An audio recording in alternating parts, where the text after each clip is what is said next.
కేటీఆర్ హరీష్ గారు మాట్లాడుతున్నారు రైతు బంధు చెల్లించలేదు. మొన్ననే నేను అసెంబ్లీలో చెప్పిన డిసెంబర్లో మొదలుపెట్టి అక్టోబర్ వరకు రైతు బంధు చెల్లించుకుంటూ పోయినారు.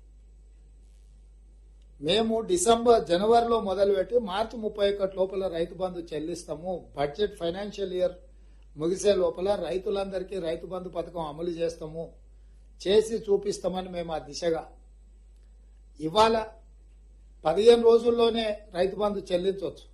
కాబట్టి ప్రభుత్వ ఉద్యోగులకు జీతాలు, ప్రభుత్వ ఉద్యోగుల నుంచి పదవీ విరమణ చేసిన వాళ్ళకి పెన్షన్లు, అదేవిధంగా ఇతర వెల్ఫేర్ ఏవైతే హాస్టల్స్ కానీ స్కూళ్లు కానీ ఆ పిల్లలకు వెల్ఫేర్ పథకానికి సంబంధించిన నిధులు విడుదల చేయకుంటుంటే ఇటు చేయొచ్చు.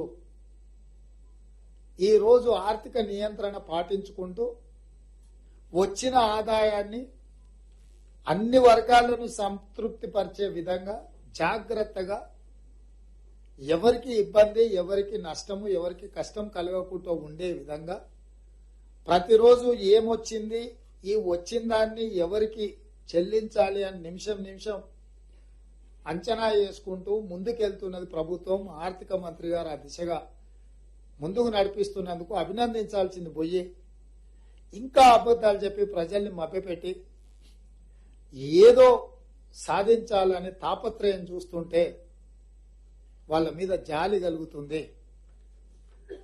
తండ్రి కొడుకులు, మామ అల్లుళ్ళు తప్ప ఏ ఒక్కరు కూడా వాళ్ళ అభిప్రాయాలతో వాళ్ళ పార్టీ ఏకీభవించడం లేదు.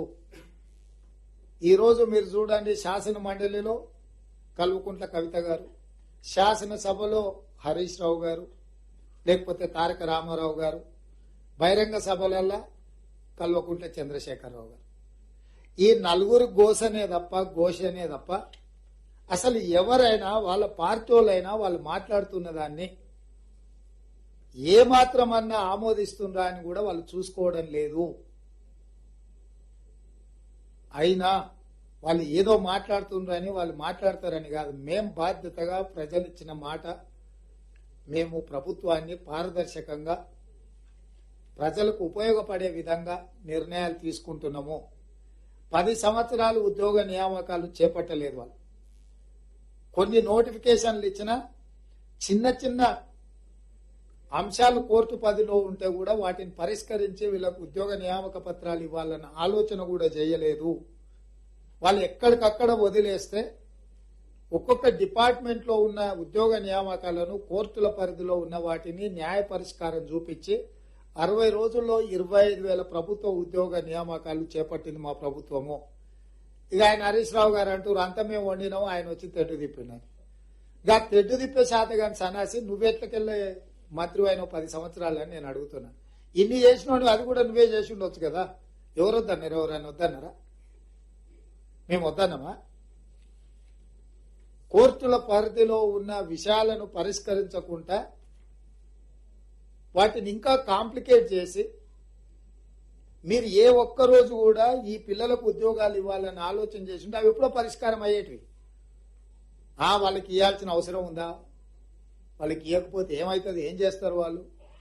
నిర్లక్ష్య ధోరణితో మీరు ఎక్కడికక్కడ గాలికి వదిలేస్తే ఒక్కొక్క శాఖ స్టాఫ్ నర్సులను 6,956 నియామకాలు చేపట్టిన, పోలీసు, ఫైర్ అండ్ ఎక్సైజ్ డిపార్ట్మెంట్లలో దాదాపుగా 15,000 ఉద్యోగ నియామకాలు చేపట్టిన.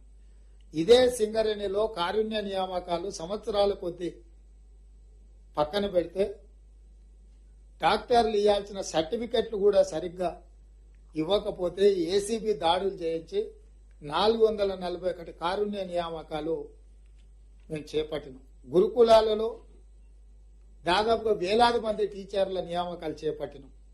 రేపు మార్చి 2 రోజు మళ్ళీ ఇంకొక 6,000 పైచీలకు ప్రభుత్వ ఉద్యోగాలు నిరుద్యోగులకు ఇవ్వబోతున్నాము.